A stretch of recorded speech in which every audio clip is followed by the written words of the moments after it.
Hi, this is part 2 of our review of the book of Steve Biko's articles called I Write What I Like, and I will be adding the page numbers at the bottom of the screen. On this page he says the following. The two major cultures that met and fused were the African culture and the Anglo-Boer culture. Whereas the African culture was unsophisticated and simple, the Anglo-Boer culture had all the trappings of a colonialist culture and therefore was heavily equipped for conquest. Where they conquered by persuasion, using a highly exclusive religion that denounced all other gods and demanded a strict code of behavior with respect to clothing, education, ritual and costume. It's probably true that some aspects of the Christianity practiced by the English and the Boer of old had some unnecessary exclusivity features to it. But in this portion, the concept of exclusivity that Steve Biko explicitly mentioned is that of Christianity having one God only and not accepting other people's gods in addition to their God, which is a strange criticism. Yes, there are cases in which exclusivity is bad, but in terms of serving one God only and disagreeing with the possibility of more gods existing, is not unique to Christianity, neither is it self-centered. In fact, it might actually be considered unifying, because now everybody needs to be obedient to the same God and is judged by the same God, instead of competing gods for competing nations. The idea of there being only one God is all the more reason to believe that God doesn't simply take care of your nation, but actually takes care of all nations, and have seen something good in all of them because He made all of them. Also, there has been religions in the past whose exclusive nature was much more severe than that of Christianity. According to strict Sharia law in Islamic countries, you're not allowed to live there and have a different religion without paying more taxes, or to be forced to take lower paying jobs. To a certain degree, socialism also has an exclusive nature to it. The rich and the prosperous businesses, especially owned by white men, will struggle to be part of the benefits promised by the socialist government. No matter if they complain, no matter if they beg, no matter even if they say sorry for things they didn't do, they will always be considered the oppressor, and therefore they are not allowed to get any benefits. But the same as it is in all cases of exclusivity, exclusivity doesn't always have a bad result. In socialism, it's the case that the exclusivity brings some fortune and prosper for those who are poor, which is something that most people like and can agree with. That's why many people would prefer socialism even if they are rich. In the same sense, the exclusive features within Christianity creates order and structure upon which society can be built, and with order and structure, peace comes along. In fact, many people don't even consider Christianity to be very exclusive.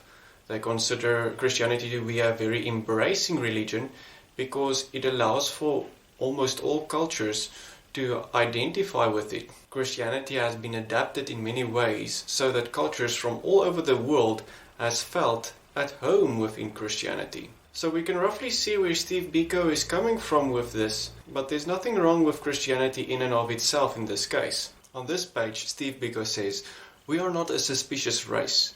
We believe in the inherent goodness of man." I would agree that the black people from African descent are more likely to expect people not to be an explicit destructive force in their society. Regardless of this, though, all races are able to discern the circumstances and determine whether they can trust somebody or not, because everybody knows that mankind has two forces pulling at their will: the force of being selfless and helping each other, and the force of being selfish and exploiting others for your own benefit. These days, the government will spy on you on Facebook and use lie detecting machines to determine your character, to see whether you are the type of person that somebody can trust. All peoples have a similar thing of doing these things. They look at the mannerisms of other people and look at the past acts and way people did things to determine whether they can trust somebody or not. Some people are more optimistic with regards to who they can trust, and some people are more pessimistic with regards to who they can trust. In the end, we discern the character of the individuals, and with that, we learn whether we can trust them or not. Steve Biko says, we enjoy man for himself, and we can agree as a created creature of God, man is a beautiful creature, and we can definitely enjoy man for that. In terms of sin, man sins frequently, and so enjoying man for that sin he commits is evil, and we should keep that in mind. We regard our living together not as an unfortunate mishap warranting endless competition among us, but as a deliberate act of God to make us a community of brothers and sisters jointly involved in the quest for a composite answer to the varied problems of life. So there's a few things we can say on this. Obviously everybody agrees that we should work together and that teamwork is good for achieving good goals, that unreasonable competition is also destructive, but there's a sense in which differing ideas should always compete so that people of different opinions can be able to exist within the same community. So competition is good sometimes. Competition grows the individual, and competition should exist. Obviously, competition definitely has a bad side, but we should have a holistic approach to competition. He also says there is a quest for a composite answer to the varied problems of life, which isn't always achieved. That isn't always something that appears within a community. Composite answers don't always exist, and people continue differing, and we should work as a community to exist together with our differences. Steve Biko continues saying, hence in all we do, we always place man first, and hence our action is usually a joint community-orientated action. He says we place man first. That's a very weird way of phrasing things in Christian terminology. When we say we place man first, that's usually regarded as a selfish thing, rejecting something that's God-honoring. And so I'm sure he didn't mean that, but that's how it looks like. So a Christian reading this might be thinking, is he talking about a humanistic worship of man? I'm sure though that he meant compassion and empathy, which are godly characteristics, which all Christians should have, and I definitely encourage all people to have, no matter what you believe. What's interesting is that he places this in contrast with capitalism. He says, hence all our action is usually joint community-orientated action rather than the individualism, which is the hallmark of the capitalist approach. In the way Steve Biko is using the word individualism over here, there is both a good individualism and a bad individualism. There is the bad individualism of being selfish and keeping everything for yourself and not working together with other people. And then there's the good individualism of building your skills and getting a job so that you can be profitable for society instead of being destructive. Now, if we look at capitalism and socialism, which one of those two does these systems promote? Socialism obviously promotes the bad form of individualism, because the individual is always thinking, what can the government do to help me? Or what can the government do to help the cause that I care about? While capitalism is always about empowering the individual so that the individual can be a benefit for his society. In the freedoms of capitalism, a community can work together and achieve greatness. In that sense, the apartheid system wasn't perfectly capitalistic, because it didn't give all the communities the same type of freedom. The other thing that was interesting about the ruling apartheid was that they had standardized systems that was usually used in communistic countries instead of those that were used in capitalistic countries. So the capitalistic freedom that Steve Biko seems to be critical of in this passage was not experienced fully in South Africa. No capitalist has ever been in favor of stopping all welfare programs. The trust in capitalism is usually history-based. Socialism and communism just doesn't have that track record. Steve Biko says, we always refrain from using people as stepping stones. Instead, we are prepared to have a much slower progress in an effort to make sure that all of us are marching to the same tune. Which sounds good. I like that idea. I hope that people consider this advice of Steve Biko and that people would do what he says over here. But to say that this should be at the expense of capitalism is unfair, and I can, unfortunately, not agree with that. On page 49, Steve Biko says it might be artificial to create special occasions for worship, and that I agree with. Sometimes it might be artificial, but sometimes creating special occasions is necessary. Some forms of worship need time and need people to gather together, and we don't always have the occasion to do that. Creating occasions for worship is not a new thing. Many societies and many different cultures have used occasions to worship. I can agree that sometimes it might be artificial, but I think it's a very dangerous blanket statement. He continues saying, neither did we see it logical to have a particular building in which all worship would be conducted. I definitely agree that the necessity of the building can be argued, but to argue against it being logical is a whole different ballgame. Some Christians say that worshipping in a dedicated building is sinful and that it's against Scripture, and that's also understandable. But saying that it's not logical is saying that it doesn't make sense. Well, think about it this way. If your religion requires an opportunity for people to sing together, and if your religion requires an opportunity for your people to read the Bible together, if your religion requires there to be an opportunity for someone to preach and for people to listen, and you would want to do this weekly, then a good solution for this is for there to be a dedicated building. Why? Because sometimes it rains outside. Sometimes it's windy outside. You would like to hear what the person is saying. You would like to have some comfort while singing. Now, I can agree that you can do all these things without the dedicated building, but to make the statement that getting the building is not logical gets me to struggle to see how that statement is logical. Let's continue reading. Neither did we see it logical to have a particular building in which all worship would be conducted. We believe that God was always in communication with us, and therefore merited attention everywhere and anywhere. And this is something Christians agree with. Christians have always said that God needs attention everywhere and anywhere. And we've always said that you can worship God everywhere and anywhere. That's not something that Christians have ever been against. So I actually commend Steve Biko for noticing this wonderful truth about God. He is everywhere, and you can serve Him anywhere.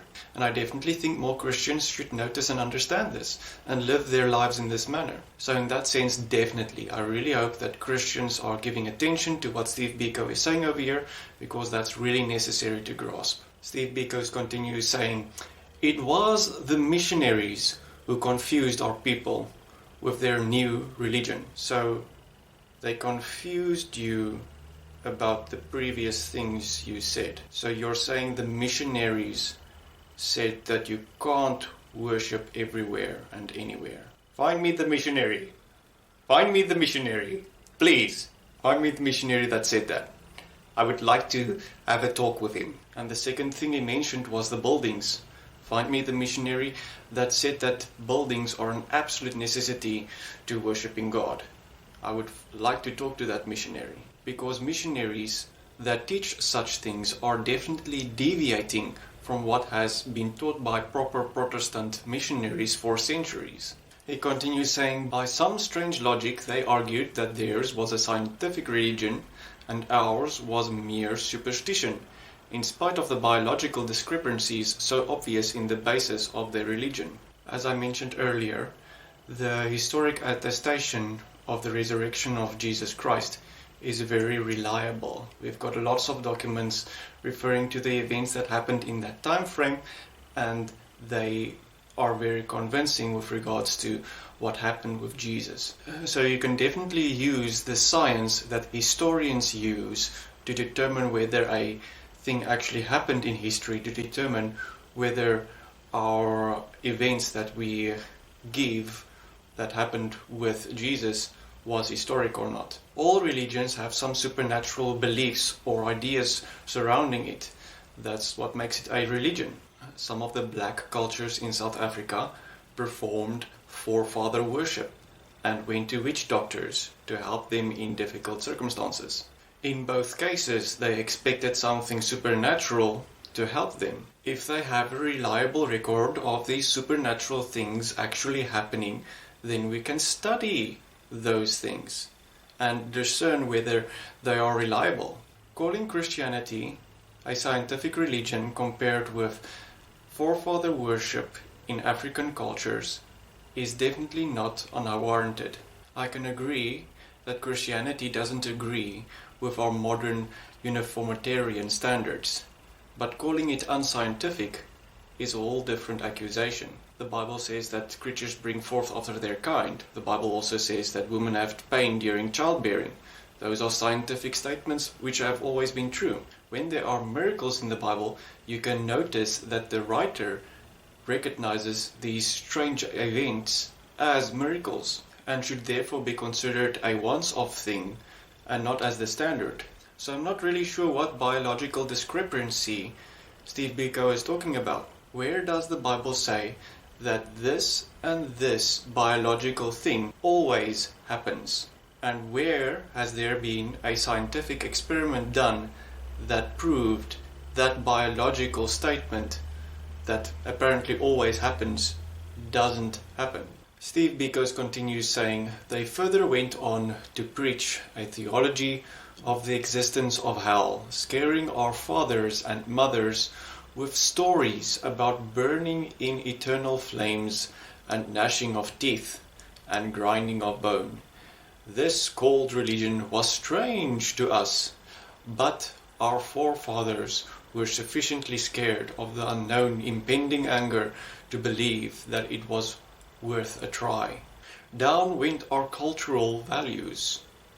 Exclamation mark. It would definitely be bad if the missionaries explicitly attacked the good and moral and positive cultural values that the black people of South Africa had. I assume Steve Biko is not claiming the belief in hell itself was the degradation of their cultural values, because obviously you can keep your cultural values and believe in an eternal hell at the same time.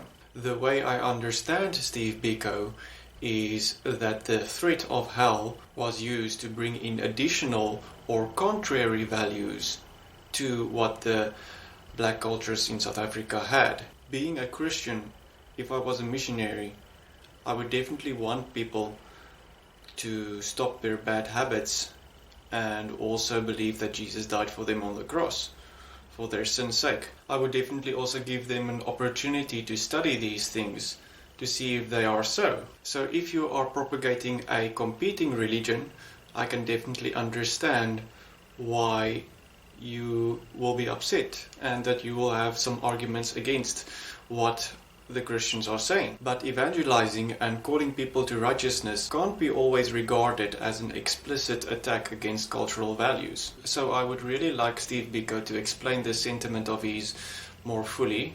But if I was to simply read this passage at surface level, it would seem as just a normal try to make Christianity look bad. The belief in hell doesn't make Christianity a cold and cruel religion. All societies have ways to address the wrongdoings of people within their society. Even in black cultural communities, if there was a person that did something really bad, they would address that person in a very serious manner. The way you are addressed goes up in scale as the authority of the person you are addressed by goes up in stature. For an example, let's use a teacher, your parents, and a court of law as 3 steps of authority. A teacher might only be able to give you a demarcation, while your parents are able to ground you for 2 weeks, and a court of law can send you to prison for 20 years. So as the authority is greater, so the punishment becomes greater, and God, having all authority, should naturally be expected to be able to damn for all eternity. Not because he's evil, but because he needs to address things in justice. If somebody rapes your little sister, you're gonna be upset. You want justice to happen. If the man dies in this life without receiving any form of justice, then it is only proper that God should address him, who he is going to meet in the life to come. And so he will suffer the second death, because he can't just rape your little sister and think nothing is going to happen about it. It would be cold and cruel for God to do nothing about it. It would make me very sad if you didn't believe that justice is necessary in a case such as this. Here on this page we find the redefining of black again. Let's read from number 1. Being black is not a matter of pigmentation. Being black is a reflection of a mental attitude. Merely by describing yourself as black, this is number 2, you have started on a road towards emancipation. You have committed yourself to fight against all forces that seek to use your blackness as a stamp that marks you out as a subservient being. Okay, now it gets really deep, because the definition of being black is to fight against the forces that seek to use your blackness as a stamp that marks you out as a subservient being. So is that second blackness the same type of black that we're defining at the moment? And if so, how is that not circular? Let's continue reading. From the above observations, therefore, we can see that the term black is not necessarily all-inclusive. That is, the fact we are all not white does not necessarily mean that we are all black. Non-whites do exist and will continue to exist and will continue to exist for quite a long time. If one's aspiration is whiteness but his pigmentation makes attainment of this impossible, then that person is a non-white. I most definitely agree that we should not build a society wherein black people desire to become white, or that we should build a society in which white people tries to become black. In both cases, that would be unhealthy. What's strange to this description of being black is that it seems to be a philosophy. And if a person is black but he doesn't agree with this philosophy, then he should not be called black. Not black in this sense, but he can be called black in the matter of pigmentation. To say that this is not super confusing is really overestimating the reasoning capabilities of the average man. And the second problem with this is that it doesn't work in every circumstance. Let's say you have the phrase Black Lives Matter. Does that phrase only mean the black lives of those who agree philosophically with you? Let's say there's a black person and he believes in capitalism. Let's say there's a black person and he doesn't promote black economic empowerment. Does the phrase Black Lives Matter exclude him because it doesn't fit the definition of black in this case? So I'm very glad we are defining terms over here. Defining terms are always very good in a debate. But in this case, it seems like you're just using the term black to either hide your identity or confuse other people or just change the way people talk. But I really think it would have been better just to find another term. So I really encourage people of all views to use more easily discerned terms in the future. Thank you very much.